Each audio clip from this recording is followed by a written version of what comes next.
చిన్నగుట్టగల్లు మండలంలో టీడీపీ నుంచి వైసీపీలోకి వలసలు వెల్లువెత్తాయి. మంగళవారం తుడా చైర్మన్ చంద్రగిరి ఎమ్మెల్యే అభ్యర్థి చెవిరెడ్డి మోహిత్ రెడ్డి సమక్షంలో కోటబైలు గ్రామ పంచాయతీ పరిధిలోని గుళ్లవాండ్లపల్లికి చెందిన మాజీ సర్పంచ్ పివి రమణ, మాజీ ఎంపీటీసీ బాబాసాహెబ్ వైసీపీ కండువాలు కప్పుకున్నారు. అలాగే సాయిబులపల్లిలో ఏకంగా 23 ముస్లిం కుటుంబాలు వైసీపీలో చేరడంతో మరింత బలం చేకూరింది. ఈ సందర్భంగా చంద్రగిరి వైసీపీ ఎమ్మెల్యే అభ్యర్థి చెవిరెడ్డి మోహిత్ రెడ్డి మాట్లాడుతూ అభివృద్ధి సంక్షేమ ఫలాలు అందజేసిన పార్టీని ఆదరిస్తారనేందుకు ప్రతిపక్ష పార్టీ టీడీపీ నేతలు స్వచ్ఛందంగా వైసీపీలో చేరుతున్న పరిణామాలే నిదర్శనమని పేర్కొన్నారు. ప్రజలు మరింత అభివృద్ధిని సంక్షేమాన్ని కోరుకుంటున్నారని తెలియజేశారు.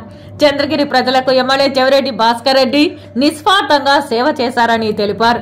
ఎమ్మెల్యేగా తన పట్ల ఎంతో నమ్మకంతో ప్రజలు తనను ఎన్నుకున్నారని, వారి రుణం తీర్చుకోలేనిదని నిరంతరంగా చెప్పేవారన్నారు.